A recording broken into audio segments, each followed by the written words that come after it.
What's up guys, welcome to Tech Predator. Apple just released 2 new iPads.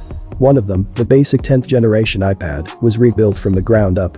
The new iPad Pro, on the other hand, is a much simpler update. The company took last year's model, swapped the M1 chip for the M2, made a few other small tweaks, and called it a day. In this video, we will discuss many things about this premium device. But before starting, please subscribe to my channel for more such interesting videos, and if you like this video, then be sure to hit the like button below. The iPad Pro is still ludicrously fast, and it's still extremely expensive, starting at $799 for the 11-inch model and $1,099 for the 12.9-inch. I can't really fault Apple for this approach, though. Even though the basic design of the iPad Pro was first introduced in 2018, it's still a marvelously engineered piece of hardware. It features one of the best screens Apple has ever made, and it continues to surprise me that the company can pack so much power into such a compact frame. While this year's model closely resembles what Apple was already selling, it does arrive at a significant time for the iPad's evolution. That is thanks to iPadOS 16, which launched last week. For most iPads, it's the expected collection of useful improvements, but for the iPad Pro, it offers an entirely new multitasking system called Stage Manager. It's a clear response to the question we tech reviewers and many iPad Pro owners have been asking for years. When will we get software that lets us take advantage of the iPad's power? First, a quick refresher. The iPad Pro is still available in 2 sizes, 11 and 12.9 inches. Storage options range from a modest 128 GB up to a truly outrageous 2 TB, and you can configure it with an optional 5G radio for when there's no Wi-Fi. And for when you're at home, it supports the Wi-Fi 6E, whereas last year's model was limited to Wi-Fi 6. As usual, we reviewers get to play with a near top-of-the-line iPad. The 12.9-inch model with 1 TB of storage and 5G service from Verizon.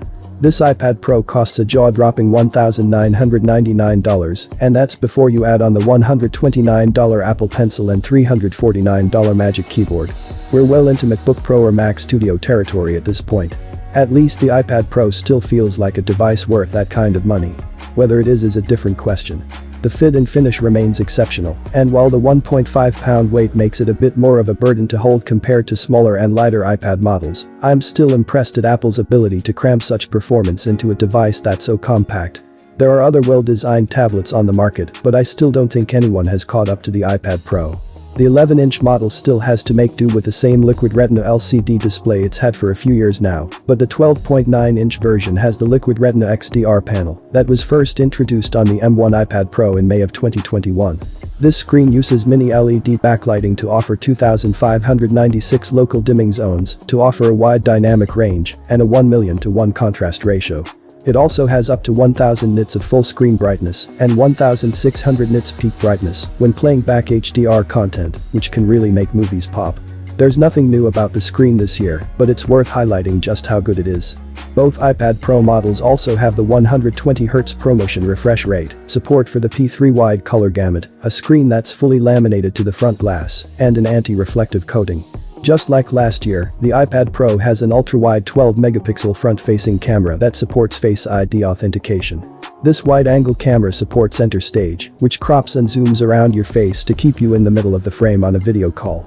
That's all well and good, but unfortunately the iPad Pro still has its front-facing camera on the portrait edge of the screen, which means you're always going to be somewhat off-center and not looking directly at the screen if your iPad is in a keyboard dock. This has been true of all iPads for years already, but now that the basic model has gotten a landscape-oriented camera, we're going to be waiting impatiently for Apple to implement that across its entire lineup. The back cameras are also the same. There are 12-megapixel wide and 10-megapixel ultra-wide options, along with a flash and lighter scanner. However, the M2 processor unlocks a new video trick, as the iPad Pro can now record video in Apple's ProRes codec in 4K resolution at 30 frames per second, a feature first introduced in the iPhone 13 Pro.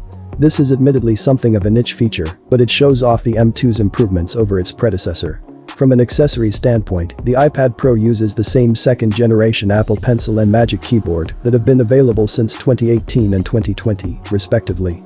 The Magic Keyboard still provides the best typing experience you can find on an iPad, though the whole package is pretty heavy.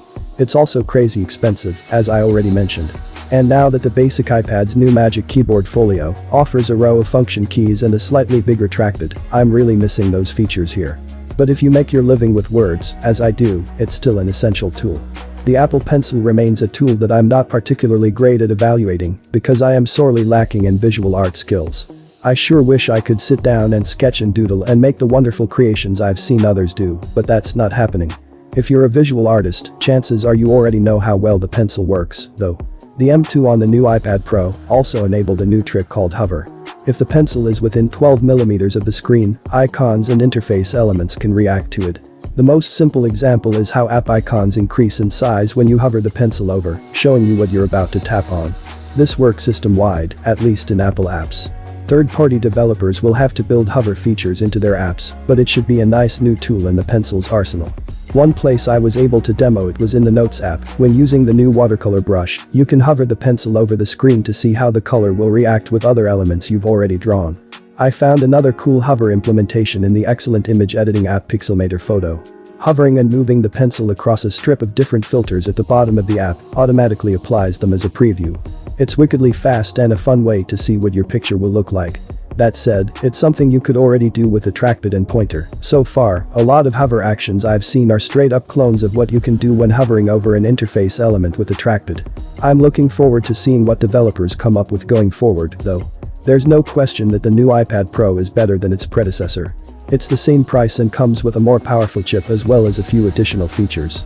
That said, I think it's not as sure a bet as the last iPad Pro was when it came out in early 2021. That's primarily because of the iPad Pro's design, which has remained essentially unchanged for the last 4 years. That's good news in some ways, because you could have bought an Apple Pencil in 2018 and a Magic Keyboard in 2020 and still use them with the M2 iPad Pro. But at a certain point, probably not too long from now, Apple will advance the form factor yet again. Not that it necessarily needs to, the iPad Pro remains well designed and continues to be a standout performer, as it should be for the price. But that landscape edge front camera on the 10th generation iPad tells me that we'll see an iPad Pro before long with a more substantial redesign, and not just one with a faster chip inside. Hopefully you guys enjoyed this video.